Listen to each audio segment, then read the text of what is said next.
Hello dear students, in last lecture we have started T2 space and I hope you have done hereditary and topological property of T2 space, and today we are going to do some theorems related to T2 space. The theorem number first, every singleton subset of a T2 space is closed. T2 space का हर singleton subset, कोई भी आप singleton subset लेंगे वो क्या होगा, closed होगा। ये हमें प्रूव करना है, जैसा कि हमने T1 स्पेस में भी सेम थिंग प्रूव की थी कि हर डिस्क्रीट सेट अगर क्लोज्ड बन जाए तो स्पेस क्या बन जाता है, T2 स्पेस T1 स्पेस हो जाता है। तो सिमिलरली हम यहाँ पे प्रूव करेंगे कि जिस भी अगर हम कोई भी T2 स्पेस लें तो उसका हर सिंगल्टन सेट क्या होता है, क्लोज्ड होता है। So proof of the theorem, let take a T2 space, let xt be a T2 space and also take a point x belong to x, because singleton sets को हम close prove करने वाले तो हमने एक point ले लिया x, arbitrary point. तो इससे जो सिंगल्टन सेट बनेगा, अगर मैं इसको क्लोज्ड प्रूव कर दूं, क्योंकि आर्बिटरी पॉइंट था तो हर सिंगल्टन सेट ही क्या हो जाएगा, क्लोज्ड हो जाएगा। तो इस x पॉइंट के लिए हमने साथ में एक y पॉइंट भी ले लिया distinct. Let y be arbitrary point of x such that y not equal to x, y जो है वो x के इक्वल नहीं है। हमने एक ऐसा आर्बिटरी पॉइंट लिया है। इसके बाद अब क्योंकि आपको x2 जो xt और T2 स्पेस दे रखा है, तो by definition of T2 space you can write there exist two disjoint open sets G and H। G intersection H क्या हो जाएगा, फाई हो जाएगा। और वी कैन राइट, अगर आपने x को कंटेन करता हुआ G लिया है और y कंटेन करता हुआ H है, तो G इंटरसेक्शन H फाई भी है, क्योंकि G में x आ चुका है और y में h के अंदर y है, तो x तो नहीं आ सकता h में, क्योंकि इनकी इंटरसेक्शन जो है वो फाई है। ये सेम पॉइंट नहीं रख सकते। अगर मैं x को h में ले आती तो अपने पास x भी आ जाता, y भी आ जाता, तो ये x पॉइंट कॉमन आ जाता h और g में, लेकिन यहाँ फाई है। तो इसीलिए अगर y बिलोंग टू h है तो x does not belong to h। अब h हमें हमारे पास क्या है, ओपन सेट है जो क्या कर रहा है, कंटेन कर रहा है y को। अब मैंने एक सेट जो है सिंगल्टन सेट x ले रखा है A, और मैं सिंगल्टन सेट के लिए लिमिट्स पॉइंट चेक करूँगी कि इसके लिमिट पॉइंट क्या क्या बनेंगे। तो सबसे पहले चेक करते हैं क्या y इस सेट का लिमिट पॉइंट बनेगा। Is y is limit point of set x। So how we will check? By definition of limit point, the open set containing y must intersect with this set x, then it will be limit point. So open set containing y is h intersection x minus y, because you are checking for y is limit point or not. So by definition of limit point, let us check h intersection h, because x h के अंदर नहीं है तो इनकी intersection आ जाएगी, phi आ जाएगी। आप phi में से कुछ भी माइनस कीजिए, फाई रहेगा। तो नॉन एम्प्टी नहीं आई है, तो इसीलिए जो आपका y है, y is not a limit point, y जो लिमिट पॉइंट नहीं बना है x का। अब चेक करो क्या x लिमिट पॉइंट बनेगा x का। पॉज करो वीडियो को, चेक करो क्या x लिमिट पॉइंट बनेगा इस सिंगल्टन सेट x का। देखो सिंगल्टन सेट जो x है, अब हमें चेक करना है x is a limit point of singleton set x or not. How we check? We will take open set which containing x. So x को contain करने वाला ओपन सेट G एक तो है ही हमारे पास, तो G इंटरसेक्शन x, और x को ही चेक कर रहे हैं तो माइनस x हो जाएगा। अगर मान लो इंटरसेक्शन x आ भी रही है, क्योंकि x तो है ही है G में, बट जब x में से माइनस x करोगे तो क्या हो जाएगा, फाई हो जाएगा। Again empty, this implies x is also not limit point of singleton set x। जो सिंगल्टन सेट का ड्राइव सेट बना है वो क्या बन गया, 5 बन गया ना। x आया और y कोई भी आर्बिटरी पॉइंट था आपका अनदर x से अनदर पॉइंट, तो वो भी नहीं बना। तो इट मीन्स कोई भी पॉइंट इसका लिमिट पॉइंट नहीं बना है। तो यहाँ से अगर हम x का क्लोजर फाइंड आउट करें, क्लोजर ऑफ x क्या आ जाएगा, क्या डेफिनेशन होती है क्लोजर ऑफ x की, a union drive set of a। तो ये आपका सिंगल्टन x यूनियन 5 आ जाएगा यहाँ पे। Then we get singleton set x। x का जो क्लोजर है वो x ही आ गया है। तो इट मीन्स अगर किसी सेट का क्लोजर उसी के इक्वल हो जाए तो सेट क्या हो जाता है, क्लोज्ड हो जाता है। तो सिंगल्टन x क्या हो गया, क्लोज्ड हो गया। Singleton set x is closed because x is an arbitrary point, so therefore every singleton set is closed. And कब बना है, जब हम T2 स्पेस लेके चले थे। Every singleton set is closed. So you can check very easily this theorem. So let's move further. A remark which we have done in our first lecture for T0 space, that superset of T0 space is also a T0 space. Now you have some homework that you are to check superset of a, this is xt and this is xt star, superset of a T2 space is also a T2 space. अगर आपके पास xt T2 space बना है तो क्या xt star भी T2 space बनेगा, जहाँ पे आपकी T contain in T star है, T स्टार सुपरसेट है उसका।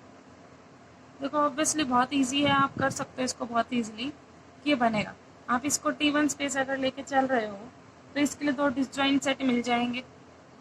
अब वो T में है तो T वाले T स्टार में भी है, तो उसमें वही सेम डिसजॉइंट सेट मिल गए जो सेम प्रॉपर्टी को फॉलो करेंगे। तो यहाँ पे आपके पास बहुत इजी प्रूफ है इसका, तो ये आपके लिए है, आप इसे ट्राई करना। Okay, so now moving to our next important definition, convergence of a sequence. Definition convergence of a sequence. You are checking convergence of a sequence, so you should consider a sequence. So starting with the topological space xt and x belong to x, also take xn a sequence from a point in x. So you are taken x from x and xn a sequence also belong to x. So when you say xn has a limit, this sequence has a limit x or converging to x. When you say sequence xn converging to x if for every open set G containing x, x को contain करने वाले जितने भी open set है आपके topology के वो member जो x को कंटेन कर रहे हैं,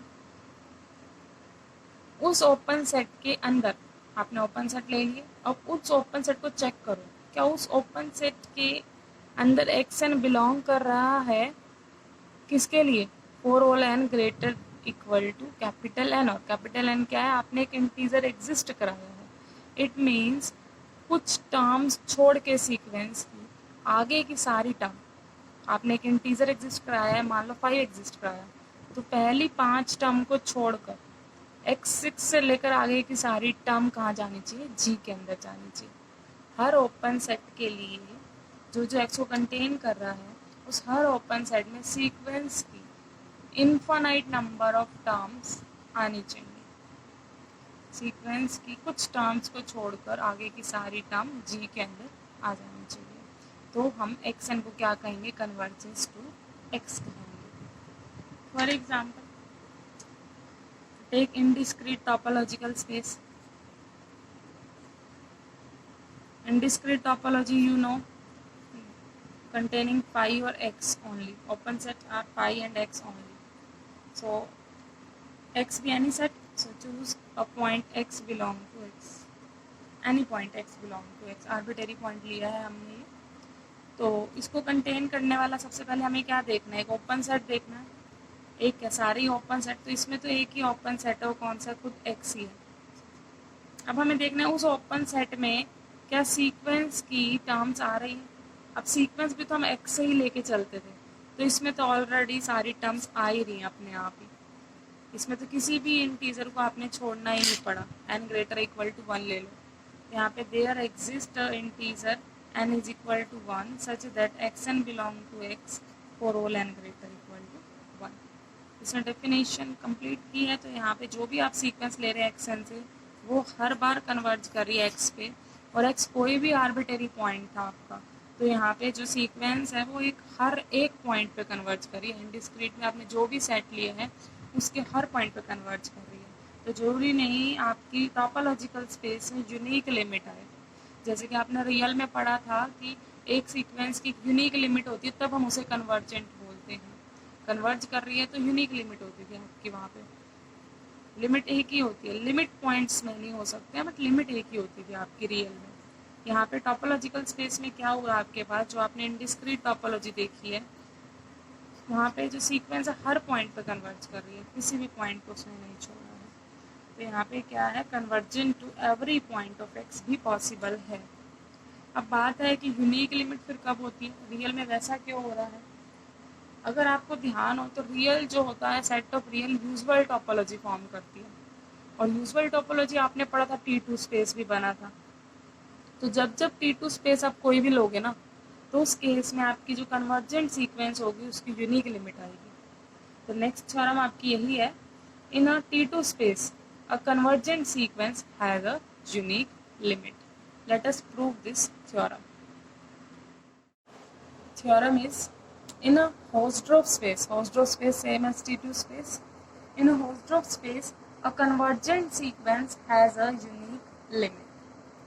So आप क्या कीजिए, यहाँ पे xt एक Hausdorff space लेकर चलिए, T2 space लेकर चलिए, और मान लीजिए उल्टा कि कन्वर्जेंट जो सीक्वेंस है वो किन्हीं दो डिस्टिंक्ट पॉइंट्स पे x and y, two distinct points पे कन्वर्ज कर रही हैं। एक्स एन जो एक्स पे भी कन्वर्ज कर रही है और वाई पे भी कन्वर्ज कर रही है। लेट, उल्टा लेट कर लीजिए। तो अगर कन्वर्ज कर रही है तो आपको पता है कि बाय डेफिनेशन क्या होता है कि जितने भी ओपन सेट हैं जो एक्स को कंटेन कर रहे हैं वो एक्स एन की इन्फानाइट टर्म्स कंटेन करें।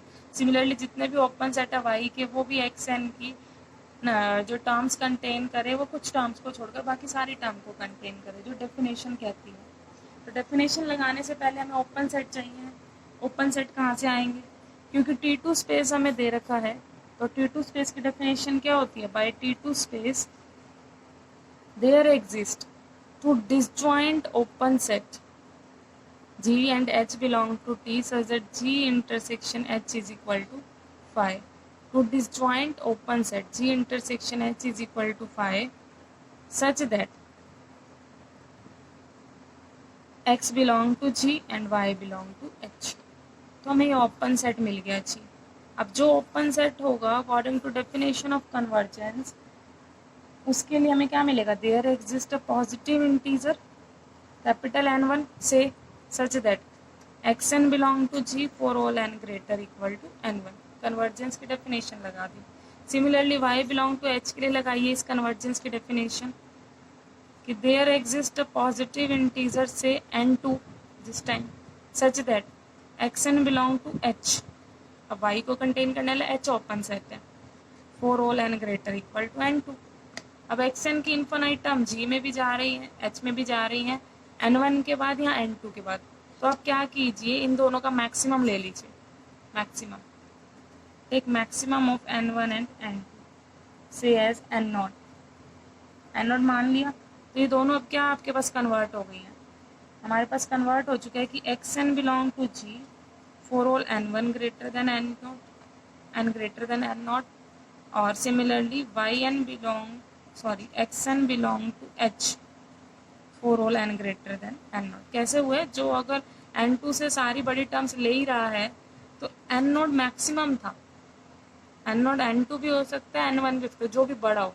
तो बड़े वाली आगे वाली तो सारी टर्म आ ही रही है ना अपने आप ही, तो n2 को हम रिप्लेस n0 से कर सकते हैं और n1 को भी रिप्लेस n0 से कर सकते हैं। तो इन दोनों से हमारे पास क्या आ गया, दोनों का यूज़ करके कि जो xn है वो G में भी जा रही है, H में भी जा रही है for all n greater than n0 के लिए। अब G इंटरसेक्शन H में xn आ गया है, बहुत सारी टर्म आ गई अगर आप देख रहे हो बट जी इंटरसेक्शन एच तो आपके पास क्या होता था, फाई होता था। तो यहाँ से हमारे पास क्या आ गई, कॉन्ट्राडिक्शन आ गई। तो जो हमने लिया था कि दो अलग अलग लिमिट पे कन्वर्ज कर रही है, नहीं, ये एक ही लिमिट पे कन्वर्ज कर रही है। It has a unique limit. तो कन्वर्जेंट सीक्वेंस की कहाँ से कॉन्ट्राडिक्शन आई, जब आपने होस्टोफ स्पेस की डेफिनेशन लगाई, यहाँ 5 हुआ। तो एक होस्टोफ स्पेस जो होता है, T2 स्पेस जो होता है, एक इम्पॉर्टेंट रोल प्ले करता है सीक्वेंस को यूनिक लिमिट पे कन्वर्ज कराने में। ठीक है, क्या इसका कन्वर्स ट्रू है? कन्वर्स की अगर हम बात करें कि अगर सीक्वेंस की यूनिक लिमिट है तो क्या वो तभी होगी जब स्पेस T2 होगा? क्या ये ज़रूरी है? कोई ज़रूरी नहीं है। मैं आपको एक ऐसा एग्जाम्पल बताती हूँ जिसमें क्या होगा आपका कि लिमिट तो यूनिक आएगी बट वो T2 स्पेस नहीं होगा। कोई याद आ रहा है हमने कौन सा स्पेस T2 नहीं बनाया था? को फाइनाइट टोपोलॉजी जो आपके पास थी, या फिर आप को काउंटेबल टोपोलॉजी भी कह सकते हैं, क्योंकि यहाँ सीक्वेंस का कंसेप्ट है, सीक्वेंस काउंटेबल होती है natural number. So counter example for converse.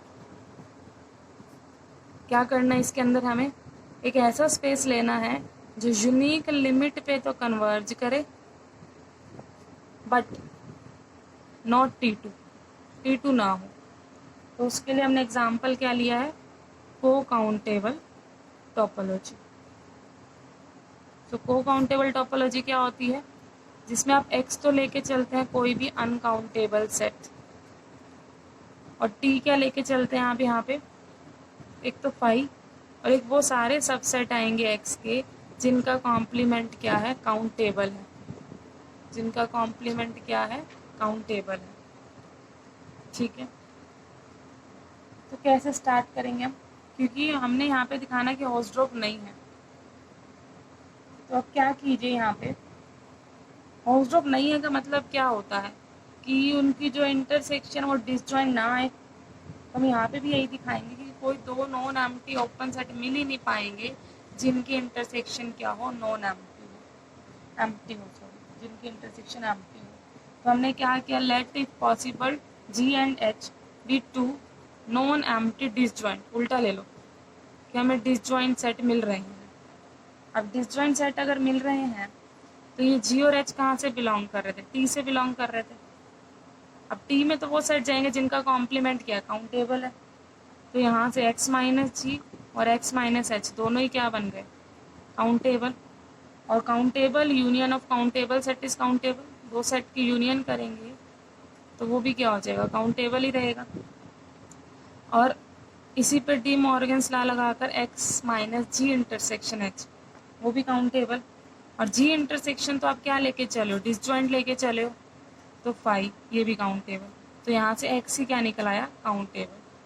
But x तो कैसा था, अनकाउंटेबल सेट था। तो जो यहाँ आपकी यहाँ पे कॉन्ट्राडिक्शन आ गई। अब कॉन्ट्राडिक्शन आ गई तो जो आपने एज्यूम किया कि डिसजॉइंट है, डिसजॉइंट है ही नहीं, हमें डिसजॉइंट सेट मिल ही नहीं पा रहे, तो T2 स्पेस नहीं बनेगा, इज नॉट T2 स्पेस। अब आपको क्या चेक करना है यहाँ पे कि जो ये सीक्वेंस और यूनिक लिमिट पे कन्वर्ज कर रही है, कि हम यहाँ पे एक ऐसी सीक्वेंस लेंगे जो यूनिक लिमिट पे ही जाके कन्वर्ज करेंगे। तो उसको कैसे प्रूव करेंगे, सो अब हम सीक्वेंस लेकर चल रहे हैं, कंसीडर द सेट ए। आप एक सेट ले लीजिए ए, और उस सेट में क्या है, आपकी सीक्वेंस की टर्म्स हैं, और वो सीक्वेंस की टर्म्स हैं जो बी से अलग है। कोई भी टर्म बी के इक्वल नहीं है, बी से अलग है, क्योंकि सीक्वेंस है तो आपको पता है सीक्वेंस की 1 1 ऑन टू मैपिंग होती है नेचुरल नंबर के साथ, तो सीक्वेंस हमेशा काउंटेबल होती है। तो यहाँ पे जो सेट ए बनाया हमने सीक्वेंस का, वो क्या हो जाएगा, काउंटेबल हो जाएगा। और अगर ये काउंटेबल है तो इसका कॉम्प्लीमेंट कहाँ जाएगा, टोपोलॉजी में, क्योंकि को काउंटेबल टोपोलॉजी में वही सेट आते हैं जिनका कॉम्प्लीमेंट क्या हो, काउंटेबल हो। जो अब इसका कॉम्प्लीमेंट लोगे तो ए आएगा, ए क्या है, काउंटेबल है, तो ये सेट कहाँ चला जाएगा, टोपोलॉजी में। अब x माइनस ए टोपोलॉजी में गया, इट मीन्स ओपन सेट है, और वो क्या कर रहा है, b को ले रहा है, क्योंकि a में b नहीं था अगर आपने देखा है तो इसके कॉम्प्लीमेंट में तो b आएगा ही आएगा, कंटेनिंग b। अब x minus A is open set containing b, यहाँ से आप क्या कह सकते हो, और साथ साथ आप क्या कह रहे थे कि हमने इसको कन्वर्ज दिखाना है कि यूनिक लिमिट पे कर रहे हैं। मैं b पे तो लेके चल ही रही हूँ कि जो हमारा एक्सन है वो बी पे कन्वर्ज कर रहा है। एक हमने ऐसी सीक्वेंस बना रखी है जिसकी टर्म डिस्टिंक्ट तो है बी से, डिफरेंट फ्रॉम बी तो है, लेकिन किस तरह से है कि सारी बी नहीं है, डिफरेंट फ्रॉम बी है। Consider the set A consisting of terms of sequence different from B. But हमने यहाँ पे एक्सन जो सीक्वेंस है उसको अगर हम कहें बी पे कन्वर्ज है, तो बाय डेफिनेशन क्या हो जाएगा कि देयर एग्जिस्ट एन नॉट, एक natural number, positive integer you can say, such that कि सीक्वेंस की टर्म्स x माइनस ए में चली जाएंगी, क्योंकि b को कंटेन करने वाला ओपन सेट क्या है, x माइनस ए है। Clear, bye definition of convergence. अब अगर आपकी ये x माइनस ए में चली गई है तो ये क्या इम्प्लाई कर जाएगा यहाँ से, x माइनस ए तो वो ओपन सेट था जो b को कंटेन कर रहा है, और सारी की सारी b के अलावा वाली टर्म आपकी xn वाली है, xn जो b के बिना है वो सारी इधर है। ठीक है, तो यहाँ से क्या आ गया आपका कि x है ना उसको b ही होना पड़ेगा, क्योंकि b पे कन्वर्ज कर रही है। कन्वर्ज कब करती है, जब उसकी सारी की सारी आगे वाली term b b b b b आ जाए, तभी तो b पे कन्वर्ज करेगा। तो जो आपने सीक्वेंस ली थी ना वो कुछ इस फॉर्म के n नॉट माइनस वन तक तो ऐसे ही रहेंगी, और n नॉट से b, n not plus one से भी b, आगे वाली सारी term b b b b है, तभी तो इसने b पे कन्वर्ज किया, आगे की सारी टर्म b है। तो इसीलिए हम यहाँ से कह सकते हैं कि जो लिमिट ऑफ सीक्वेंस है वो यूनिक ही है, सिर्फ बी ही आ रही है, बी के अलावा और कुछ नहीं आएगी। तो ये इस थ्योरम का प्रूफ है।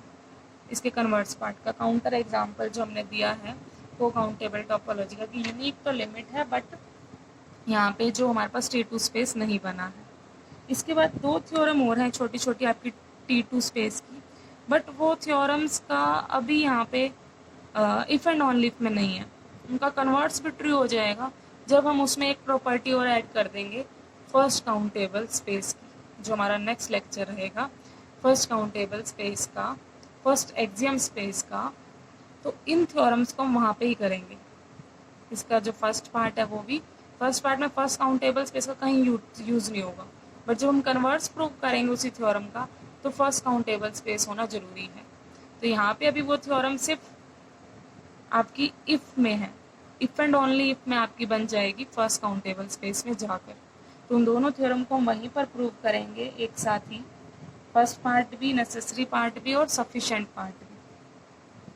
तो आपको अभी यहाँ तक प्रिपेयर करना है T2 स्पेस को, और कल से हम स्टार्ट करेंगे आपका नेक्स्ट लेक्चर में फर्स्ट काउंटेबल स्पेस।